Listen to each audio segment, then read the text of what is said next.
This is a video lesson on Pre-Calculus 1.4, building functions from functions. The students will be able to build new functions from basic functions by adding, subtracting, multiplying, dividing, and composing functions.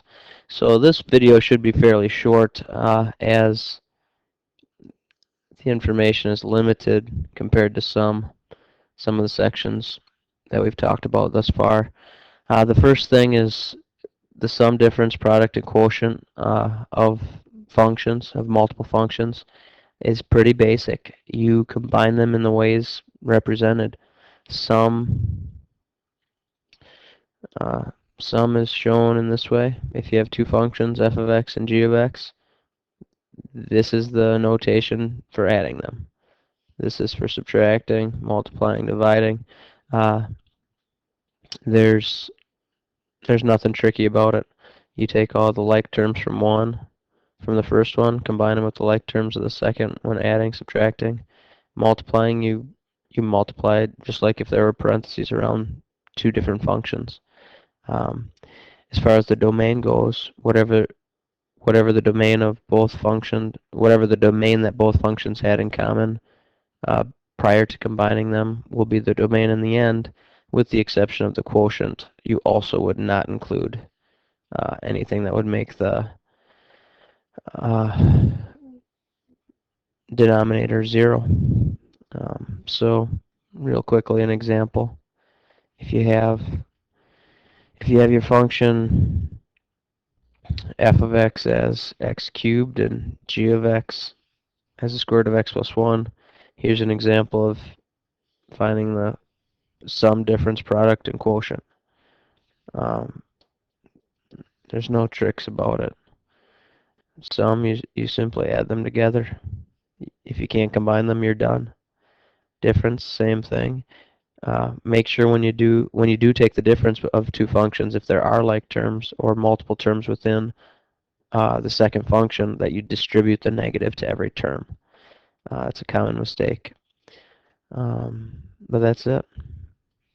Domain is from -1 to infinity, including -1, and that comes from the g of x, since the f of x was all real numbers.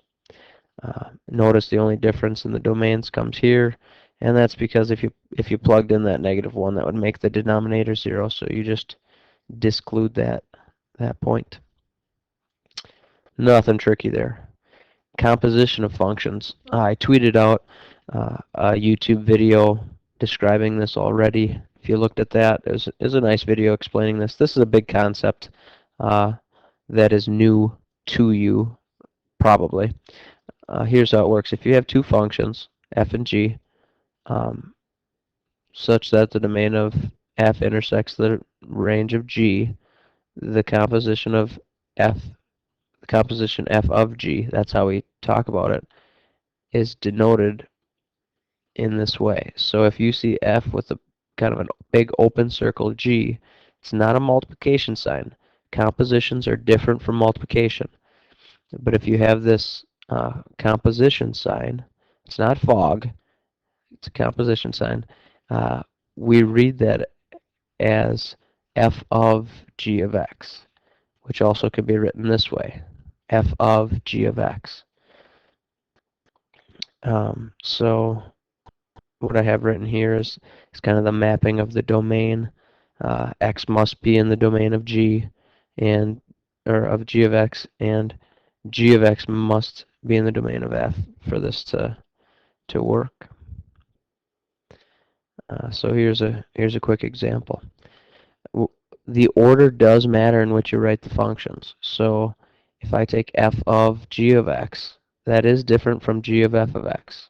Here's how it works. If I have f of g of x, well, that means I'm taking the f of x function and I'm writing that. I'm writing that out. Except, wait, stop. Anytime I get to an x, I'm not going to write the x. I'm going to write the entire g of x function. And if you can simplify it, you do. With g of f of x, it's the opposite. or it's just in the opposite order. It's the same concept. So now I'm taking the g of x function, and anytime I get to an x, oh wait, there's an x, stop. Don't write an x, write the entire f of x function.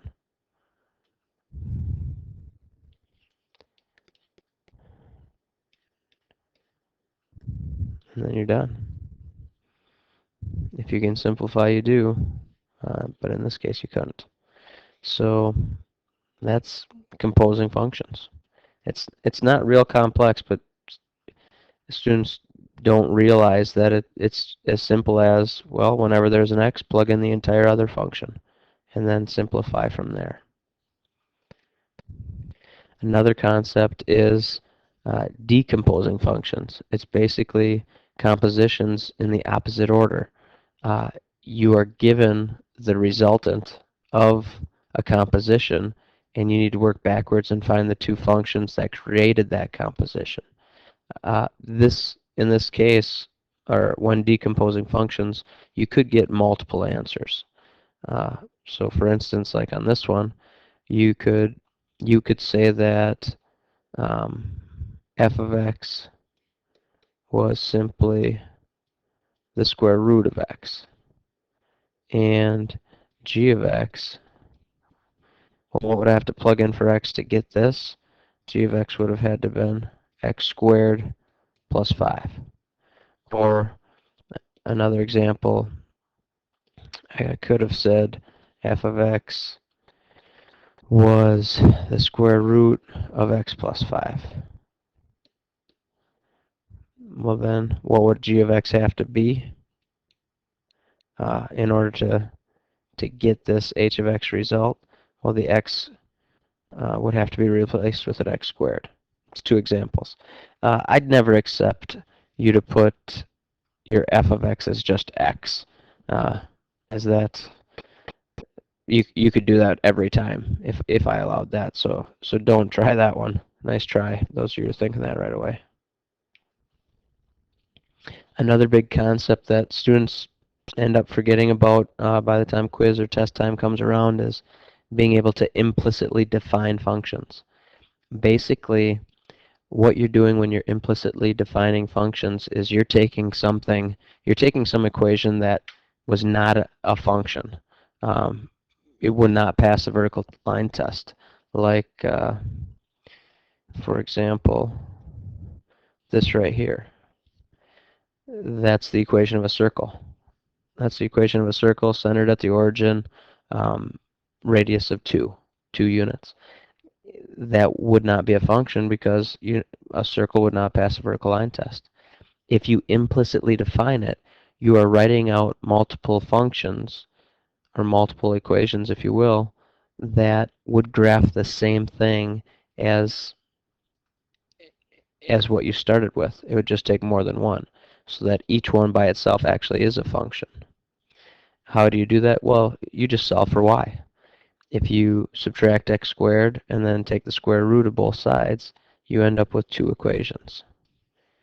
If you graph those two equations, you have implicitly defined this function that we started with.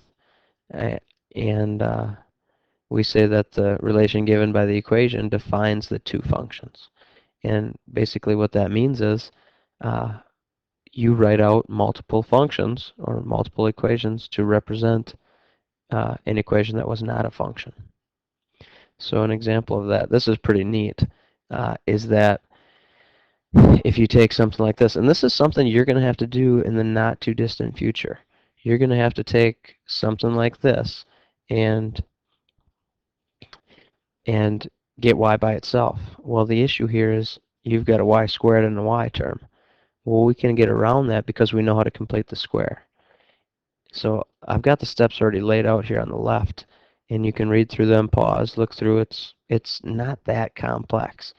Basically, we know that we need to complete the square for the y's because we're trying to solve for y because we want to implicitly define this function. So in order to do that, I know that the coefficient attached to my y squared needs to be 1. So I'm going to factor a 4 out of both of those terms. and then I'm going to complete the square. How do I complete the square? I have to take and add half of b squared. Well, half of -6 is -3. -3 squared is 9. That's why I added this 9 right here. Since I added 9 in these parentheses, I'm actually adding 9 times 4. So that's why I had to add 9 times 4 to the other side of the equal sign. Got to keep everything equal. So I picked that because I knew that would factor into y minus 3 times y minus 3. That's why we pick half of b squared. It's all part of completing the square. So now, once I have this y minus 3 squared, I'm on easy street. All I have to do is get that y minus 3 squared by itself. Once I've done that, I square root both sides. Don't forget the plus or minus when you're square rooting both sides. Add 3, and now I've got two equations that if I were to graph them, I'd have two functions that implicitly define uh, my original statement or my original equation up here.